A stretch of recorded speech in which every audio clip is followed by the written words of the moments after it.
Hello tout le monde, j'espère que vous allez bien. Pour les nouveaux, je suis Maud et ici on parle de carrière, de finances personnelles et de lifestyle. Pour les anciens, welcome back, ça me fait super plaisir d'être de retour. La vidéo d'aujourd'hui sera sur la payday routine ou la routine de jour de paye. Les habitudes que j'ai mis en place chaque fois que je reçois mon salaire afin d'éviter de tout dépenser en faisant du shopping. En parlant de shopping, la vidéo du jour est sponsorisée par Anna Luisa qui a été très sympa et qui m'a envoyé pas mal de bijoux. Donc comme d'habitude, les bijoux arrivent dans des toutes petites pochettes comme ça, trop mignonnes, que je peux réutiliser à chaque fois que je voyage par exemple.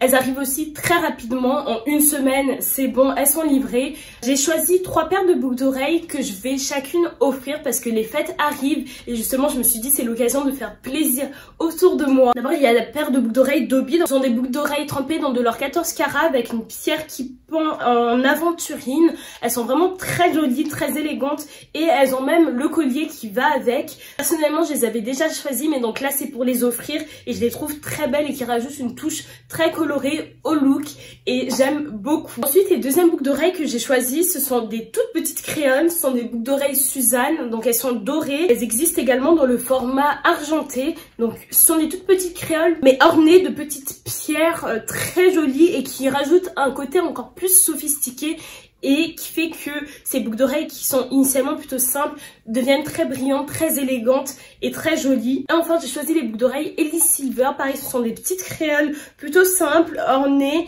mais avec un pendentif, avec un bijou. Elles sont trempées dans du rhodium et honnêtement pour avoir reçu plusieurs bijoux de la marque Anna Luisa, la qualité est vraiment au rendez-vous. Les bagues que je porte par exemple actuellement, c'est des bagues que j'ai reçues de précédents partenariats il y a plusieurs mois et honnêtement elles sont toujours dans un état très bien, elles sont très bien conservées et je les porte quasiment quotidiennement. Je vous recommande énormément de faire un tour sur le site, d'autant plus qu'en ce moment il va y avoir pas mal de réductions pendant tout le mois de décembre et de janvier. Du 27 au 6 décembre il y aura le Cyber Monday 16. Si vous achetez un produit vous aurez le second à moins 65%. Ensuite il y a les Holiday Sales du 6 au 20 décembre. Si vous achetez un produit vous aurez le second à moins 50% avec notamment une vente spéciale, une vente flash du 6 au 13 décembre où vous aurez moins 50% sur des sets cadeaux et une box de cadeaux gratuite. Et enfin, il y a les réductions de la fin d'année du 20 décembre au 10 janvier. Vous pouvez profiter de moins 20% sur tout le site et jusqu'à moins 70% sur certains items. N'hésitez pas à faire un tour et on va entrer directement dans le vif du sujet. Quelle est ma payday routine, la routine que j'ai mise en place dès que je reçois mon salaire dans mon compte. La vidéo sera décomposée en 3 parties avec les attitudes que j'ai mis en place avant de recevoir mon salaire, le jour où je reçois mon salaire et après pendant tout le reste du mois. Ce sera assez rapide parce que c'est très simple à mettre en place.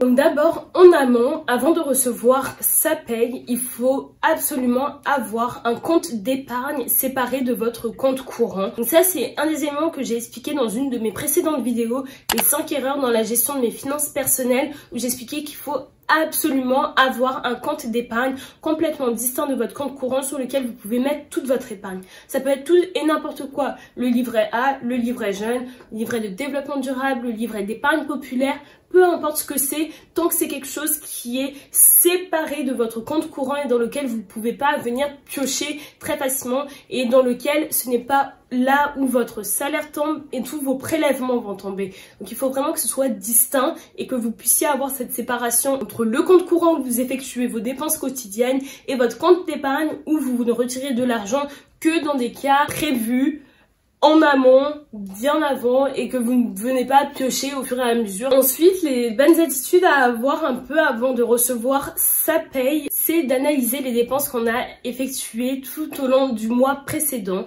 Donc ça aussi, je vous renvoie à une des vidéos que j'ai postées il y a quelques mois, plusieurs mois, voire un an, où je vous montrais comment je gérais mon argent avec Excel et où je vous mettais un template à télécharger gratuitement, un fichier de suivi des finances personnelles. Donc ce template, depuis la fois où je l'ai posté, a eu pas mal de modifications. Donc je ferai une vidéo où je vous montrerai mon nouveau fichier Excel et bien entendu vous pourrez le télécharger gratuitement comme l'autre. Je pensais également à mettre en place un système d'entretien personnalisé où on pourrait mettre ensemble justement ce fichier de suivi des finances personnelles si vous avez un peu plus de mal. Ce serait vraiment quelque chose de personnel personnel où on pourrait par exemple s'appeler en visio et on mettrait en place tout ce tableau et je vous donnerai quelques clés pour mieux suivre. Bien entendu, je ne suis pas du tout une conseillère en gestion de patrimoine, donc je vous expliquerai pas où est-ce que vous devez dépenser votre argent ou comment vous devez le dépenser. Ce sera juste une aide pour pouvoir mettre en place ce fichier et l'utiliser de façon optimale au quotidien. À l'aide de ce fichier, vous allez pouvoir faire le suivi de toutes vos dépenses personnelles du mois précédent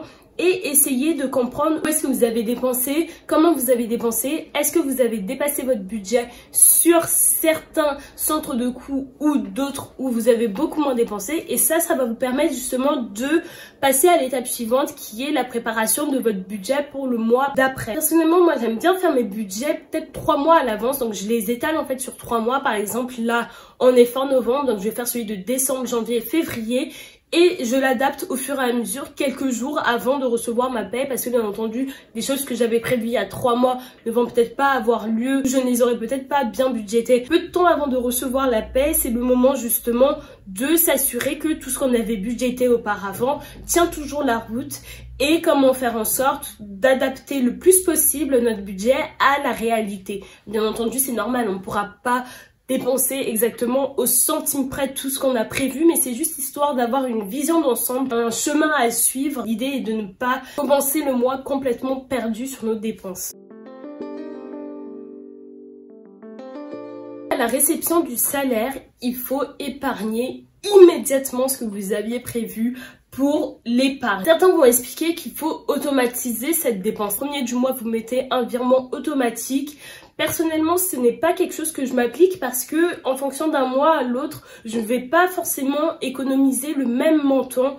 Donc j'aime bien d'abord faire mes calculs et ensuite en fonction de mes calculs, ce qu'il en sort à la fin du mois que je dois économiser, c'est ce montant-là que je vais virer dans mon compte d'épargne.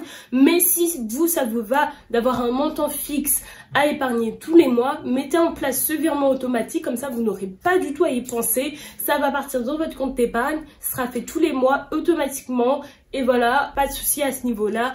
Pas d'oubli. Ensuite, lorsque vous recevez votre paie, si possible, essayez de prévoir tous vos prélèvements possibles en début du mois. Donc peut-être pendant la première semaine du mois, essayez de faire en sorte que toutes vos dépenses passent. Le loyer, les abonnements, etc. Bien entendu, pour certains, vous n'avez pas forcément le choix, mais dès que vous le pouvez, faites en sorte que tous ces prélèvements aient lieu en début du mois. Comme ça, vous saurez que dès la première semaine du mois, tout est passé et tout l'argent qui va vous rester dans votre compte, c'est de l'argent que vous pouvez utiliser pour ce que vous aviez prévu initialement dans votre budget et non pas dépenser à tout va et avoir des prélèvements qui restent à la fin du mois et ne plus avoir suffisamment d'argent et donc faire des transferts de votre épargne à votre compte courant. Ça, c'est vraiment à éviter.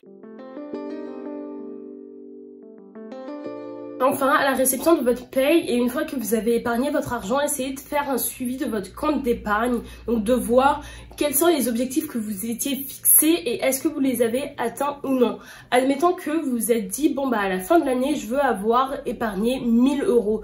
Que vous ayez réussi cet objectif ou non, que vous l'ayez atteint ou non, essayez de comprendre pourquoi. Par exemple, est-ce que votre objectif était un peu trop ambitieux ou bien est-ce que vous n'avez pas mis en place les attitudes pour faire en sorte que vous puissiez atteindre ces objectifs simplement. Est-ce qu'il y a eu un imprévu dans votre vie qui a fait que vous avez dû sortir une très grosse somme d'argent de votre épargne? Essayez d'analyser tout ça, d'avoir un peu du recul par rapport à tout ça pour comprendre aussi et vous pour pouvoir vous fixer vos propres objectifs concernant votre argent et votre épargne. En attendant le salaire du mois suivant, vous pouvez mettre en place une routine qui consisterait notamment à faire le suivi de vos dépenses. Par exemple, tous les dimanches, vous vous posez, vous regardez quelles dépenses vous avez eues durant tout le mois, ou est-ce que vous avez dépassé ou non votre budget.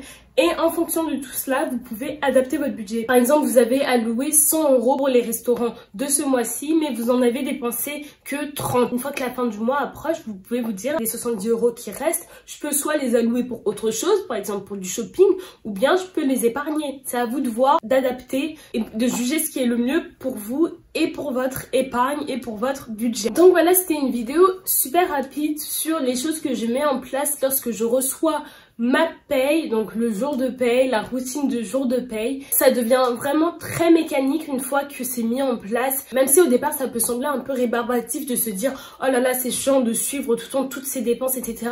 Au bout d'un moment ça devient tellement mécanique, d'autant plus que vous savez que derrière vous avez des objectifs en tête. Ça vous poussera encore plus et ça vous motivera encore plus à essayer de les atteindre. Donc ça ne deviendra plus une corvée et vous le ferez le plus naturellement possible. J'espère vraiment que cette vidéo vous aura plu. J'essaierai de faire au plus vite la vidéo concernant le nouveau fichier de suivi des finances personnelles. Mettez-moi en commentaire si le concept où on pourrait mettre en place ensemble votre tableau des finances personnelles de façon personnalisée justement vous intéresse. N'hésitez pas d'ailleurs si vous avez d'autres suggestions de vidéos ou des choses que vous aimeriez plus voir sur cette chaîne. Je vous remercie énormément d'avoir regardé la vidéo. Je vous invite à la liker, à la partager et à vous abonner. Encore merci à Anna-Luisa d'avoir sponsorisé cette vidéo. On se dit à très vite et d'ici là, prenez soin de vous. Gros bisous!